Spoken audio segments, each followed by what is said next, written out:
Okay, we are live. Sir, welcome. For our viewers out there, welcome to another installment of Leaders in the Force. Today we have the pleasure of sitting across a virtual room with Colonel Taylor. Colonel Taylor is currently the Deputy Commanding Officer of the 1st Security Force Assistance Brigade at 1st SFAB at Fort Benning, Georgia. Colonel Taylor is a career infantry officer who has commanded at all levels up to the battalion level. So, sir, I'm going to open up the floor for any opening remarks. Thank you again for agreeing to support this effort. Hey Juan, I appreciate the time and I appreciate this opportunity to talk to you and to the cadets and the future infantrymen and combat arms officers of the ROTC program. So again, thank you for this, and looking forward to it. Okay, sir. So just for anybody who's jumping into the series with this video, the purpose of Leaders in the Force is twofold. The first is to educate cadets generally across all ROTC programs by giving them access to more perspectives from officers of all different branches. But a second, more narrow and targeted purpose is to provide cadets at HBCUs and at majority Hispanic institutions access to perspectives from African American and Hispanic officers, because the Army does have a deficit in the amount of officers from historically minoritized communities that access into combat arms. So by providing your perspective, sir, I hope that you can inspire the next generation of cadets from FAMU and other HBCUs to join the combat arms space. So, sir, you obviously support that effort, but I want to ask you why. Why do you think it's relevant, it's important that the institution spend organizational energy into promoting accessions into combat arms? Because, you know, the policy barriers have been lifted. As of 2016, combat arms is open to women. Combat arms is open to African American cadets. So why is it important for us to promote it? Okay, Juan. So what I would tell you, the combat arms, specifically, I'll talk about the infantry. I was the infantry officer. This is the most challenging, the most rewarding, the most beneficial branch, in my eyes, within the Army. You get to hone your leadership skills. You get to develop further your leadership skills, working with quality officers and NCOs and enlisted personnel, and it will make leaders that much better for the future. Okay, thank you, sir. I think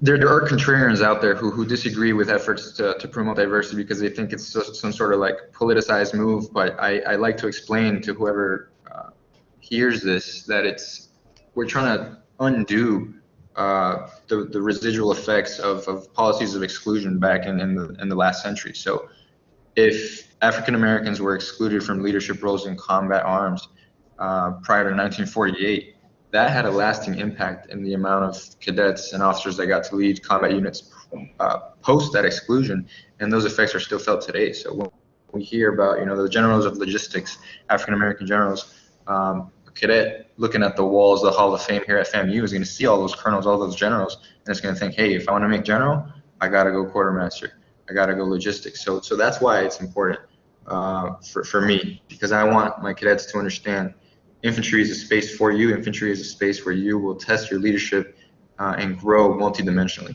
So we have to break that mold. We have to break that mold, that mindset that, hey, to be successful, you only can be a logistician, you only can be an aviator. It's not true. There's been great African American leaders. Look at General Garrett. Look at General Twitty. Look at General Brito. General Brooks. Both Brookses, Leo and Vince. The General Powell, going way back, you know. So those leaders, General Austin, those leaders are the people that I look up to, and I said, wow, I want to be like them. They are senior leaders in our Army, and I was striving, I still am striving to be those leaders, to be them, to be better than them, as they've been pulling me into and guiding me in the right direction. So the thought process that is just solely logistics or combat support, combat service support, that's false. We can succeed. We have succeeded in combat arms, and so I'm here to tell you, that we can, and we will continue to do so. This is important because this is part of my legacy. So it's the same thing I tell my son, my oldest son, that the things that I do, I'm building them for you. So the same thing for the cadets out here that are with us today and in the future. This is for them, so they can see I can do this. I can serve as a rifle company commander. I can serve in the Ranger Regiment. I can serve in 82nd and be successful. All right. So that's more behind the reasoning that I want to be a part of this great program that you're a part of, Juan. Thank you, sir. Your example is definitely going to inspire others to follow. But before we get there, sir, I kind of want to humanize you a little bit more. Right now, you're a very successful infantry officer, but where did you start? Where did you grow up? And then what inspired you to join the Army? Sure. So I am originally from Aurora, Illinois. So Aurora, Illinois is outside of Chicago. I'm a basketball player. So I played basketball at McKendree University and did ROTC at Southern Illinois University at Edwardsville. As a distinguished military graduate through the ROTC program there. My rationale behind the military, behind the Army, I wanted something different. I wanted a challenge. I wanted to leave I didn't want to go back to Chicago. I had absolutely no desire to go back to Aurora or Chicago. So I wanted to try something different, try something challenging. And then looking back on it, as I've talked to my grandmother, who's since passed away, and she said it best. She's like, this was you were born to this. This was your legacy. This was, going back through my history. My on my wall, you can't see it. There's a picture of a Buffalo Soldier right there on my wall. My great uncle was a Buffalo Soldier. My great grandfather was fought in World War I. My great grandfather, my grandfather fought in World War II. So it's like, you were destined. I was destined to do this. Now it's saying that 20 years, as a cadet, it's like, okay, yeah, whatever. 20 years down the road, it's like, of course. But you really think about it, your legacy, your family, your lineage that we're tied to. It was all part of my calling that brought me into this profession of arms.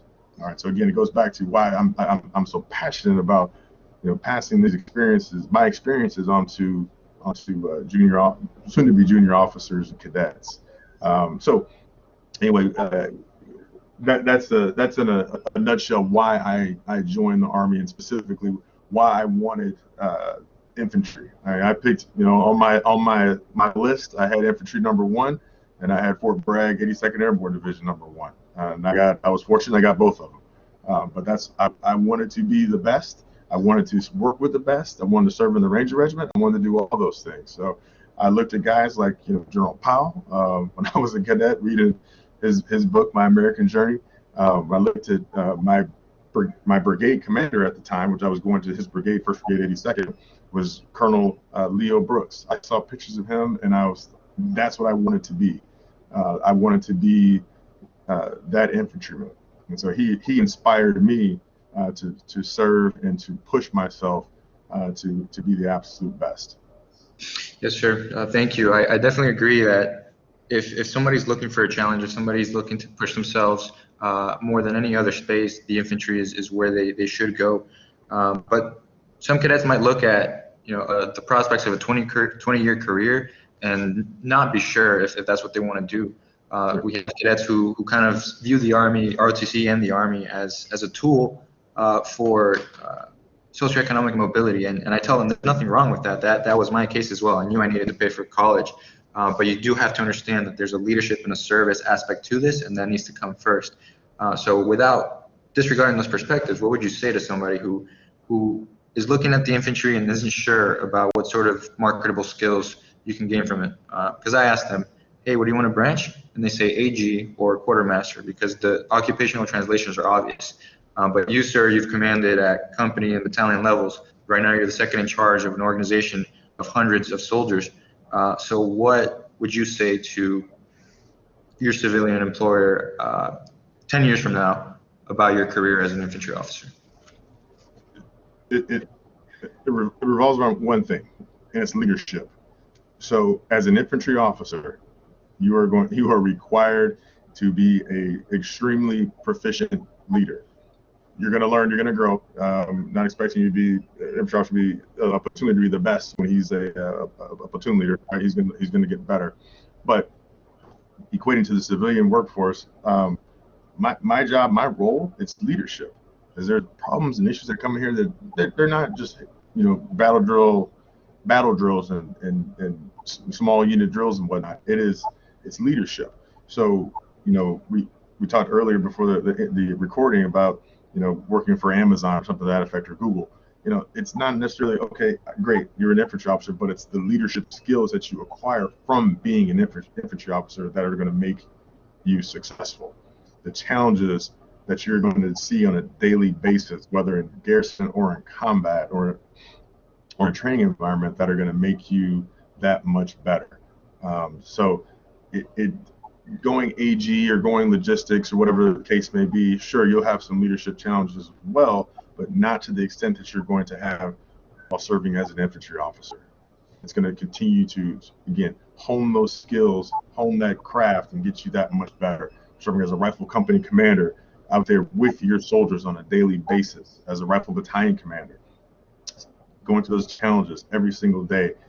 Again, leadership. It's going to teach you things like trust, empathy, being disciplined, maintaining fitness, not just physical fitness, but spiritual, emotional, and mental fitness as well. All right, so how do you get a team of 1,000 soldiers to go in one direction? How do you do that? Well, that's your leadership skills again. All right. I've been fortunate. I've had the opportunity to work with some great leaders as well that I've learned from. I've pulled some things and I've taken notes, but and sure, it's the Army, so you can plagiarize certain things, things that are good, or you see things that are poor, you don't do. The point being is taking those lessons on leadership and then moving forward with them to help your organization get better. Absolutely, sir. I also, in the effort of being transparent, what I want to recognize that the infantry is part of the group of branches that was last to open up for women. So what is your assessment as a senior leader in an organization that now is open to women? What is your assessment of the progress that has been made in terms of inclusivity for this last group of women infantry soldiers? Well, I think it's tremendous that women are authorized now to come into combat arms, and I'm ready to see more. I can't wait to see more women in combat arms, and I think we need to continue to message the importance of getting women in combat arms, similar to how we're doing this for African Americans. So I'm excited for the day my daughter sees a battalion commander that's a woman in a rifle battalion, so that she can say the same thing that I'm saying. When I was a kid or a cadet, I want to be like her. So I think it's great. I'm ready to see more of it, and I am all for a woman branching combat arms, infantry, armor, you name it. That's a tremendous option for those officers. Yes, sir. I think the same reason why we promote diversity in ethnicities and backgrounds is because more diversity brings us a better pool of ideas and perspectives from which to draw. And I think the female perspective, at least from my perception, I was only a lieutenant for 3 years, but it can bring a whole lot more empathy, in my opinion, in these organizations that, to their fault, kind of suffer from that or from a lack of that. Traditionally, it's been a lot of hate. Just keep on walking, put it in your rucksack. Like we don't want to hear about your feelings. We as a society have transitioned away from that and opened up discussions on mental health, on dialogue. And I feel like a woman in command's perspective would add that to an organization. I said a few minutes ago, Juan, one of the key words that I like to discuss, one of the key attributes is empathy. So, I talk about team, trust, empathy, always discipline, maintain fitness, right? So empathizing with other people, understanding. So minority, being a minority, being diverse, that's all perfect based on the melting pot world we live in, when we're going to put people in very difficult situations and they're going to have to use skills like empathy. So having a woman, having a minority in a leadership position in a challenging environment, that's all the better. Yes, sir. Finally, what sets apart an infantry officer, an infantry lieutenant from their peers? If somebody is open to the idea of branching into combat arms, but they're not sure, hey, armor, hey, artillery, what would you tell them that it's going to set them apart from their training, the crucible that their experience as an infantry junior officer will give them? Okay, Juan. So I'm obviously a little biased on this one. All right. So if so the way I look at it is, if you want to be, you join the team to be on the varsity team. You want to be the number one jumper. You want to be with the pointy end of the spear. That's what we are. That's what we do. We're up front leading. So that lead rifle platoon, that's that platoon leader. So this platoon leader that's listening to this video right now, and or here in a couple of days, whatever, that he envisions himself, or her envisions herself up leading their formation in front of the entire brigade, and be the first ones to take contact and close with and destroy the enemy. I just right now I got a good feeling, and I got a little flip inside my stomach just thinking myself back to being a platoon leader. But doing that will set you apart. It's nothing wrong with those other branches. Those branches are great. They do great things for our Army. But in my eyes, being that number one jumper, jumping into whatever, let's just say NTC, being that number one jumper, that's a great feeling. And then being the one to close with and destroy the enemy, whether it's a notional enemy, Op 4, or an actual enemy for enemy of our nation. So it's a great experience. It's a great environment to learn and to grow. And again, it's all about leadership and building that team. When I was a rifle battalion commander, our saying was trust, fitness, and discipline equals victory. All right, so building trust, being fit, and then discipline. I don't mean discipline like hey, I'm standing in formation at the right time, right place, but discipline whether you're downtown, discipline whether you're in Afghanistan or Iraq or wherever you name, or discipline on a range. But all around, it's trust. You built that team that's based on that one word, trust, being the bedrock of our formation. All right, all those things right there get you to it helps. It's building those leadership skills. So I would tell you, going back to your question a few minutes ago, if an officer says, hey, you know what, I've done my time, I want to move on to bigger and better things, great. And people are going to read that. I mean, I've had numerous businesses call me, or as being on a resume, and saying, hey, sir, what do you know about this officer, Mr. Johnson, for example? But he was great. He's a tremendous leader. And that's what they want to hear. He's a tremendous leader, and he has potential to continue to grow and do great things in the Army, but he or she chose to go a different route, which is fine. There's no problem with that whatsoever. Yes, sir. I think organizations, schools, they can teach you technical skills, but leadership really is learned and forged in environments that kind of force you to learn them. So the infantry is that fire by which we are branded in this leadership journey. So, sir, thank you. I'm going to ask you one final question, just taking advantage of your position right now as the Deputy Commanding Officer for 1st SFAB, to kind of introduce the SFAB mission and organization to our cadets who I'm pretty sure have no idea what you do. Sure, no, gladly. So the Security Force Assistance Brigade, there's 5 of them, active brigades, one in the Guard, and our mission is to partner with a foreign army. For example, 1st SFAB, we are regionally aligned to South America. So we currently have forces that are in Honduras and in Colombia. We are regionally aligned with them, and we partner with them in building greater capacity for their army. All right, so it's a great mission where we are right next to our partners, living with them, training with them, and it's the same for across the other SFABs as well, to a very similar mission step, but just regionally aligned to different combatant commands. But a truly great mission that I am confident will be around for quite some time, and will continue to do great things. Thank you, sir. And for the cadets out there, SFAB is a broadening assignment that you do after your normal KD time in your branch. You can jump in and do SFAB on a, I guess, rotational basis. Then you come back and come back to your branch. It's not like a branch transfer. No. All right, sir. Well, thank you once again for volunteering your experience, your mentorship to not just my cadets here at FAMU. This video, the intent, the vision of this project is that this gets disseminated widely and it reaches cadets in California, New York, anywhere, not just this year, but for years to come. So thank you again for that lasting impact that you're going to leave by providing your perspective, sir.